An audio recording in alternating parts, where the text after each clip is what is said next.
नमस्कार. तासाभरात या बातमीपत्रात आपलं स्वागत. बातमीपत्राच्या सुरुवातीलाच आपल्याकडे एक महत्त्वाची बातमी आलेली आहे. ठाण्याच्या बीकेबिन परिसरात इमारत कोसळल्याची दुर्घटना घडली आहे. कृष्णा निवास असे या कोसळलेल्या इमारतीचं नाव असून ती इमारत 50 वर्ष जुनी होती. त्यामध्ये एकूण 5 कुटुंब राहत असून मध्यरात्री 1:45च्या सुमारास ही दुर्घटना घडली आहे.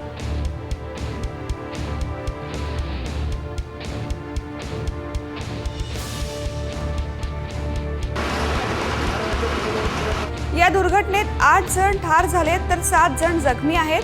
इमारतीच्या ढिगाऱ्याखाली आणखी लोक अडकल्याची भीती वर्तवण्यात येते. अग्निशमन दल आणि NDRF कडून बचाव कार्य सुरू आहे.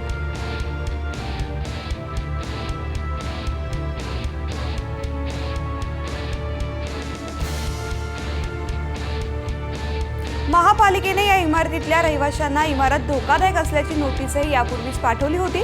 त्यानुसार काही कुटुंब इमारत सोडून इतर ठिकाणी राहण्यास गेले होते, पण 5 कुटुंब इमारतीतच राहत होते. ठाण्याच्या या नौपाडा परिसरात अनेक धोकादायक इमारती आहेत, पण तरीही नियम धाब्यावर बसून या इमारतींमध्ये लोक राहतात.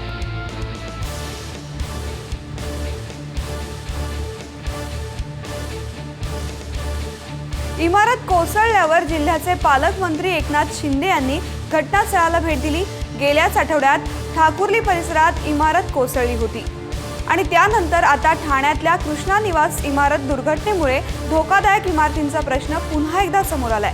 दरम्यान क्लस्टरचा निर्णय सध्या न्यायालयात प्रलंबित आहे. आता नुकत्याच झालेल्या अधिवेशनात रहिवाशांची बाजू सरकार न्यायालयात मांडणार असल्याची माहिती शिंदे यांनी दिली आहे. तसंच MMRDA क्षेत्रात क्लस्टर राबविण्याचा सरकार निर्णय घेणार असल्याचंही त्यांनी पुन्हा एकदा स्पष्ट केलंय.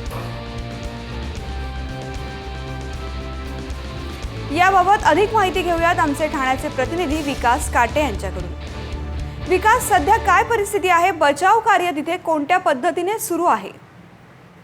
आज पहाटे जेव्हा ही घटना घडली त्यानंतर ठाणे महानगरपालिका, फायर ब्रिगेड आणि NDRFच्या वतीनं या ठिकाणी बचाव कार्य सुरू आहे. आतापर्यंत एकूण 8 जण या दुर्घटनेमध्ये मृत्यू पडले तर 8 जण जखमी आहेत. त्यांच्यावरती उपचार सुरू आहेत. अजून 7 ते 8 लोक या ढिगाऱ्याखाली दबले असल्यामुळं दुपारी 12 वाजेपर्यंत सर्व काम पूर्ण होईल असा विश्वास ठाणे महानगरपालिकेच्या अधिकाऱ्यांनी व्यक्त केलेला आहे.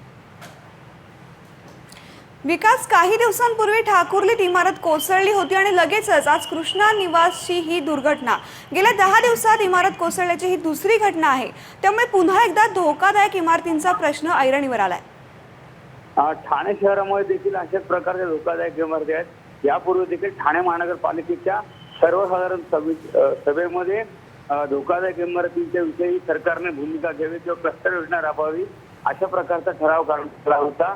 पुन्हा एकदा ठाणे महानगरपालिकेच्या वतीनं अशा प्रकारचा एक ठराव जे काही आघाडी सरकार गेल्यानंतर जे महायुती सरकार आलं या महायुतीकडे पाठवण्यात येईल असं ठाण्याचे महापौर संजय मोरे यांनी सांगितलंय.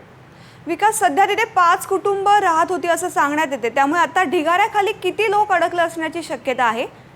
अजून 7 ते 8 लोक हे ढिगाऱ्याखाली असतील आणि ढिगारा उपसण्याचं काम सुरू आहे. ज्याप्रमाणे रात्री कामाला वेग होता त्याप्रमाणे आता देखील कामाला वेग आहे. खास म्हणजे पावसाचा इथे अंदाज आलेला नाहीये. पाऊस पडला नाही, त्यामुळं बचाव कार्य किंवा मदत कार्य सुव्यवस्थित सुरू आहे. धन्यवाद विकास, आपण दिलेल्या या माहितीबद्दल. ठाण्याच्या बीकेबिन परिसरात इमारत कोसळल्याची दुर्घटना घडली आहे. कृष्णा निवास असं या कोसळलेल्या इमारतीचं नाव असून ती इमारत 50 वर्ष जुनी होती. त्यामध्ये एकूण 5 कुटुंब राहत असून मध्यरात्री 1:45च्या सुमारास ही दुर्घटना घडली आहे. या दुर्घटनेत 8 जण ठार तर 7 जण जखमी झाले.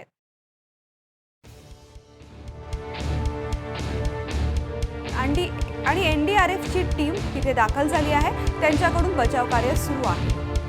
महापालिकेने या इमारतीतल्या रहिवाशांना इमारत धोकादायक असल्याची नोटीस याआधीच बजावली होती. त्यानुसार काही कुटुंब इमारत सोडून इतर ठिकाणी राहण्यास गेले होते, पण 5 कुटुंब इमारतीतच राहत होते.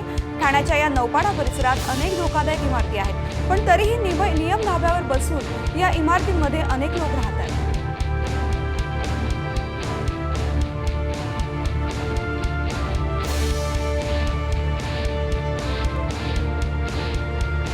या बातमीसह तासाभरात या बातमीपत्रात वेळ झाली. इथेच थांबा.